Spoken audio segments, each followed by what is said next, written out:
అనేక రూపాలు గల మాయాదుష్ట గ్రద్దసింహం మరియు పెద్ద రెక్కల సింహం తల్లి ప్రతీకారం.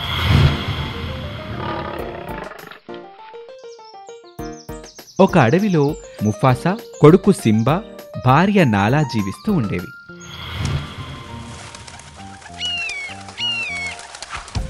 ఒకరోజు అనేక రూపాలు గల మాయాదుష్ట గ్రద్దసింహం ఒక జింకగా మారి ముఫాసా దంపతులకు కనిపిస్తాడు. ముఫాసా, ఆ జింకను తినాలనిపిస్తుంది. నీ వెళ్ళి ఆ జింకను తీసుకునిరా. సరే, నేను నీ కోరికని తీరుస్తాను. కానీ మీరిక్కడ జాగ్రత్తగా ఉండండి.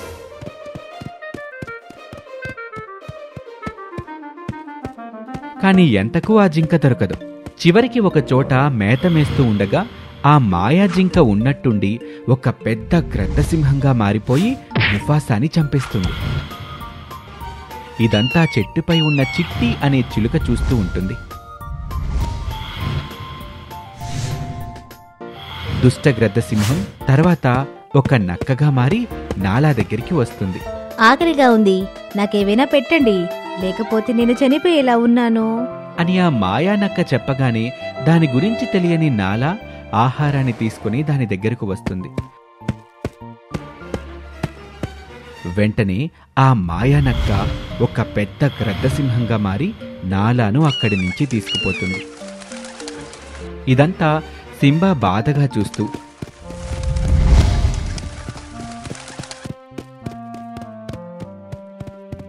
దాని వెనకాలే పరిగెడుతూ అలసిపోయి ఒక చోట పడిపోతుంది. ఇంతలో అధీరా అటు వెళ్తూ తన స్నేహితుడి బిడ్డ అయిన సింబాను చూసి, సింబా, పైకిలే, ఏం జరిగింది? అధీరా, నా తల్లిని ఆ దుష్టగ్రద్ద సింహం ఎత్తుకుపోయింది. మరి మీ నాన్న ముఫాసా ఏమయ్యాడో? మా నాన్న జింకను వేటాడుతూ అడవి లోపలికి వెళ్ళిపోయాడు. సింబా, మీ నాన్న ఇక లేడు. ఎవరైతే మీ అమ్మని నీకు దూరం చేశాడో ఆ దుష్టగ్రద్ద సింహం నీ తండ్రిని పొట్టన పెట్టుకున్నాడు. ఇక నీకు మిగిలింది నీ తల్లి మాత్రమే. ఆమె కూడా ప్రాణాలతో ఉందో లేదో తెలియట్లేదు. ఎలా అయినా నీ తల్లిని రక్షించుకో. ఇదంతా అదుష్టగ్రద్ద సింహం ఎందుకు చేస్తుంది? నా తల్లిదండ్రులు ఏం పాపం చేశారు? నేను చెప్తాను. వాడు కూడా నాలాగే నీ తండ్రికి స్నేహితుడు.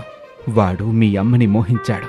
అది తెలిసి ముఫాసా వాడిని ఈ అడవి నుంచి కొట్టి తరిమేశాడు. కాని వాడు పగతో కొన్ని క్షుద్ర శక్తుల్ని నేర్చుకుని దుష్ట గ్రద్దసింహంగా మారి తిరిగి ఈ అడవికొచ్చి ఇదంతా చేశాడని నాకిప్పుడు అర్థమవుతుంది. మరి వాడిని ఎలా అంతమొందించాలి? నేను చిన్న పిల్లాడిని, నేనేం చేయగలను? కాని వాడిని చంపి నా ప్రతీకారం తీర్చుకోవాలి. ఏదైనా ఉపాయం ఉంటే చెప్పండి. వాడిని మనం నేరుగా ఏమీ చేయలేం. నాతో రా, నేనొక చోటికి తీసుకువెళ్తాను. అలా అధీరా సింబాని తీసుకుని వేరే లోకానికి తీసుకుపోతాడు. అక్కడ సింబాకు అధీరా సకల శక్తులను ఇస్తాడు. దాంతో సింబా ఒక పెద్ద రెక్కల సింహంగా మారిపోతాడు. సింబా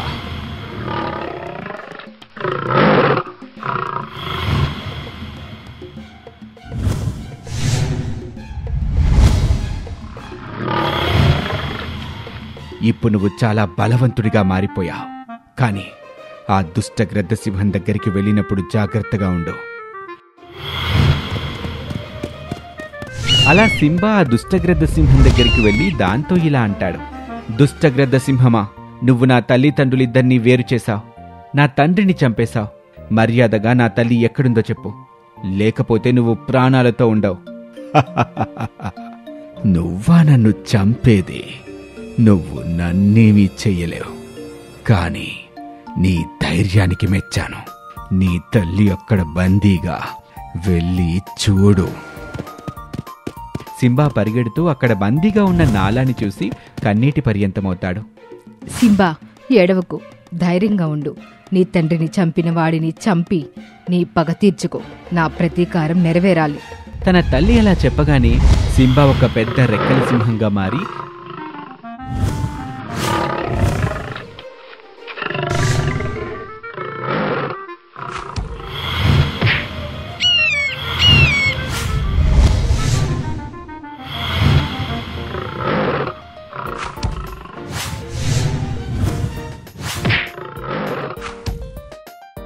కాలాను అంతమొందిస్తాడు. దీంతో నాలా అలాగే సింబా ఒక దగ్గరికి చేరుతారు. తల్లిని చాలా రోజుల తర్వాత కలుసుకున్నందుకు సింబా చాలా ఆనందిస్తాడు. 10 తలల పాము, ఏనుగుతల సింహం, మాయా చెట్టు. ఒకరోజు హఠాత్తుగా ఓ 10 తలల పాము ఆ పచ్చని అడవిలోకి వచ్చింది. వస్తూనే అక్కడి చెట్లపైన, జంతువులపైన విషం చిమ్మటం మొదలుపెట్టింది. అది విషం చిమ్ముతున్నప్పుడు అందులో నుండి పెద్దగా అగ్గి పుట్టేది. దాంతో అక్కడి చెట్లు, జంతువులు మలమలా మాడి చనిపోయేవి.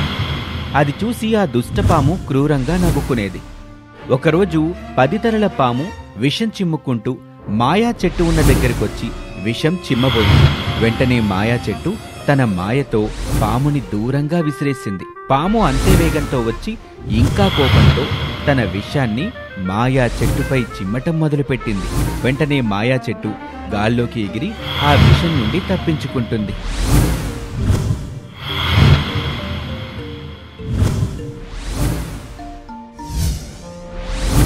ఓ దుష్ట సర్పమా, నేను ఎలాగైనా ఈ అడవిని నీ నుండి కాపాడి తీరుతాను.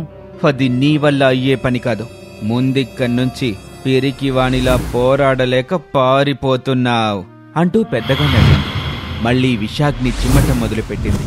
పక్కనున్న అడవిలోని ఆ దేవతా సింహాన్ని ఎలాగైనా ఈ అడవిని కాపాడమని అడగాలి అని మనసులో అనుకుంటూ మాయా చెట్టు దేవతా సింహం ఉన్న గుహ ముందు నిలబడింది. ఓ దేవతా సింహమా, మాకు మీరే దిక్కు, మమ్మల్ని మా అడవిని కాపాడండి అంటూ చాలా బాధతో పిలవసాగింది. ఎందుకు బాధపడుతున్నావు? అడవికి ఏమైంది? 10 తలల పాము వచ్చి మా అడవినంతా నాశనం చేసింది. చాలా జంతువులన్నీ దానికి బలయ్యాయి. అది చిమ్మే విషంతో పాటు వచ్చే అగ్నికి అడవంతా అల్లాడిపోతుంది. దానిని ఎదుర్కోవటానికి నా శక్తులు సరిపోలేదు. అందుకే ఇలా వచ్చాను. ఆ పాముని సంహరించడంలో మీ సహాయం అవసరం. మమ్మల్ని కాపాడండి. ఇప్పుడే వెళ్ళి అడవిని కాపాడుకుందాం. మన అడవి తల్లికి నేనుండగా ఏ చెడు జరగనివ్వను. పద, ఇప్పుడే వెళ్దాం.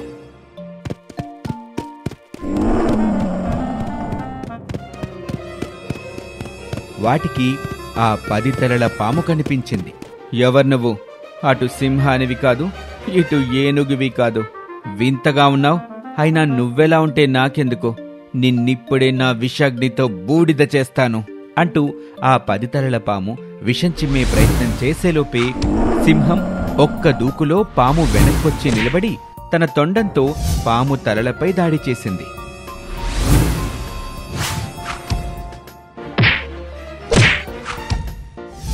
మాయా చెట్టు కూడా తన మాయను ప్రయోగించి 10 తలల పాముని లేవకుండా చేసింది. ఇదే అవకాశంగా ఏనుగుతల సింహం తన వాడి దంతాలతో దాడి చేసి 10 తలల పాముని చంపేసింది. మరోసారి ఏనుగుతల సింహం గట్టిగా ఘీంకరించింది. అడవిలో ఉన్న జంతువులు ఏనుగుతల సింహానికి అలాగే మాయా చెట్టుకి ప్రత్యేకంగా ధన్యవాదాలు తెలిపాయి. ఈ కథ ద్వారా మనం తెలుసుకున్న నీతేంటంటే, చెడు ఎక్కువ కాలం నిలవదు. మంచి కోరి చేసే పోరాటానికి విజయం తప్పక లభిస్తుంది అని. అది ఒక పెద్ద అడవి. ఆ అడవిలో జంతువులకు రాజు ఒక సింహం. ఆ సింహానికి రోబోట్ సింహం సహాయకుడిగా ఉండేది. అయితే ఆ అడవిలో జంతువుల సంఖ్య రోజురోజుకి తగ్గిపోతుంది. దీంతో సింహం రాజు ఒక నిర్ణయం తీసుకున్నాడు. తన నిర్ణయాన్ని తెలపటానికి ఒక సమావేశాన్ని ఏర్పాటు చేశాడు. మన అడవిలో జంతువుల సంఖ్య తగ్గిపోతుంది. మనలో వేటాడి తినే జంతువులున్నాయి. కొంతకాలం వేటాడడం తగ్గించండి. మీకు ఎంత ఆహారం సరిపోతుందో అంతవరకే వేటాడండి. దాన్ని పంచుకొని తినండి అని చెప్పింది. జంతువులన్నీ సరే అని చెప్పి అక్కడి నుండి వెళ్ళిపోయాయి. కాని తోడేలికి మాత్రం నచ్చలేదు. ముందే నాకు ఆకలి ఎక్కువ. ఇక్కడ ఆహారం దొరకటమే కష్టంగా ఉంది. చాలా కష్టపడితే కాని ఆహారం దొరకదు.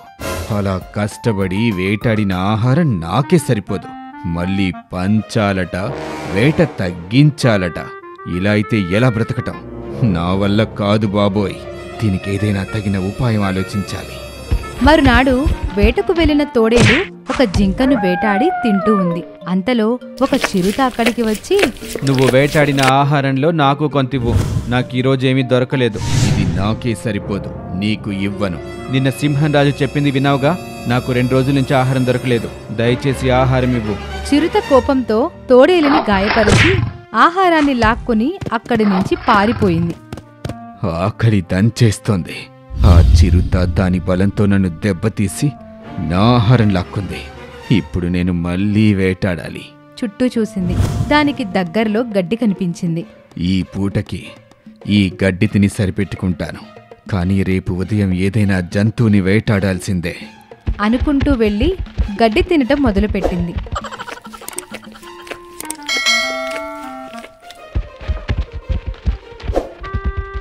గడ్డి తిని గుహలోకి వెళ్ళగానే కాసేపటికి తోడేలు కళ్ళు తిరిగి పడిపోయింది.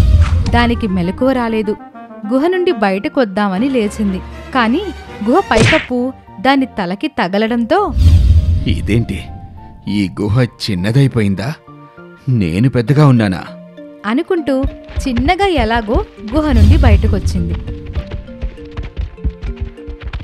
దగ్గరలో ఉన్న నీటి దగ్గరకు వెళ్లి తన ముఖాన్ని చూసింది.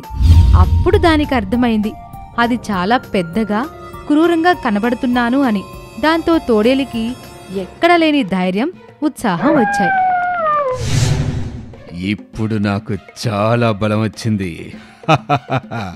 ఇప్పుడు ఈ అడవి నాదే, ప్రతి వేట నాదే అంటూ కనిపించిన జంతువులన్నిటినీ చంపడం మొదలుపెట్టింది. ఈ పెద్ద తోడేలు దెబ్బకి తట్టుకోలేక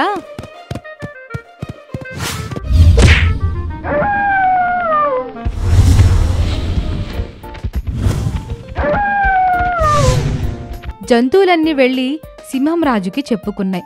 అదంతా విన్న సింహం, భయపడకండి, ఈ తోడేలు సంగతి నేను చూసుకుంటాను.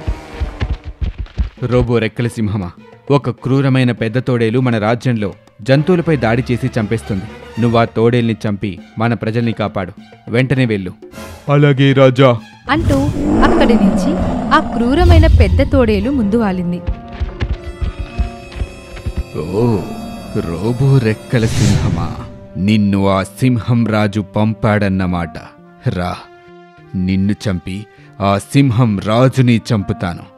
అప్పుడు ఈ ఎడవంతా నాదే అవుతుంది. అది నేను ఇక్కడ ఉన్నంత వరకు జరగని పని అంటూ తోడేలుతో పోరాటానికి దిగింది. రెండూ చాలాసేపు పోరాడాక రోబో రెక్కల సింహం దెబ్బలకి తట్టుకోలేక తోడేలు ప్రాణాలు విడిచింది. రోబో రెక్కల సింహం గట్టిగా గాండ్రించింది. అడవిలో అన్ని జంతువులు చనిపోయిన తోడేలును చూసి సంతోషించాయి. ఈ కథ ద్వారా మనం తెలుసుకున్న నీతి ఏమిటంటే, బలవంతుణ్ణని ఎగిరిపడితే చావు దెబ్బ తప్పదు అని. ఇది ఇవాల్టి కథ.